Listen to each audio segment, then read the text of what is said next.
Welcome to today's tutorial, guys. We're going to walk through the system today fairly quickly, a comprehensive overview of the software, if you will.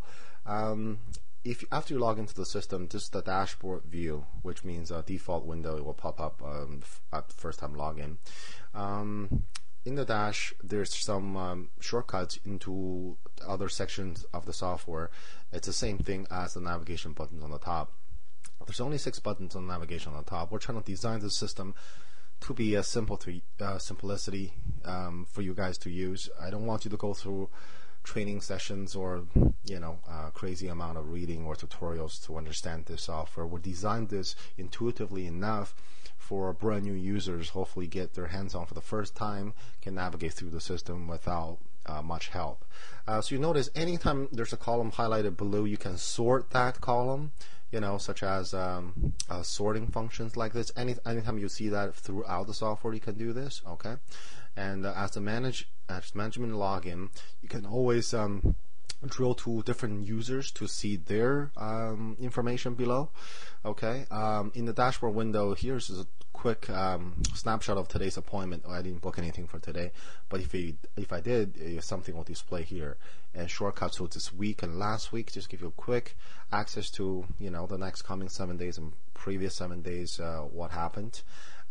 Leads, it's all your leads will be kept here by default, and you can enter new leads through here, and you can subcategorize the leads by hot, pending, delivered, and so on and so on. And you can keep track of that because you are the one that's going to switch the status of leads to the according names. Inventory is control of your inventory on your website, and anytime you need to search for anything, if you want to search for a car in inventory, we give you 3 options to do that: stock number, VIN, and year. Punch it in, perform search, will give you the result. Deliver vehicles, meaning after the lead has been sold, it's been classified as delivered, the vehicle will be classified as delivered vehicles as well.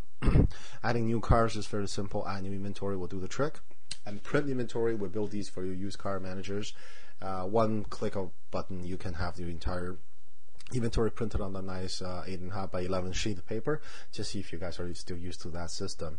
Appointments is give you the breakdown of the appointment window more in detail. You can once again sort them. Today's 7 days overdues. Report produces a report based on the information entered from leads and the inventory itself. So quite useful, and you can always export them to Excel format. Many of you guys probably still prefer the method. Quick quote anytime will pop up a pop-up window in any state of the software, because this is built in, meant to be a quick calculator for you. If you're on the phone, a customer right in front of you, you need a number fast, and this is the way to do it. Users are more of the preference part of the software, where you can manage the access of your users. You can assign new sales person when they come into your dealership. You can modify their access to existing ones. You can give them less, change their passwords, delete users, things of that nature. My account is where you keep your dealership information handy. Okay, all this stuff is going to be printed on the bill of sale, whatever you enter in this field here. That's your dealership information that's captured. Okay, so anytime you want to modify something like that, it's just a place for it. Message center is meant for communications. This just could be between you and your teammates. You can send a message to everybody on board, or you can send to one particular person. Okay, be sure to check this regularly if somebody want to send out a message for upcoming meetings and so on and so on. Help is built in to support you guys, where these training videos could be found, and whatever supporting topic you guys are looking for. Logout is pretty simple, self-explanatory to log out the system.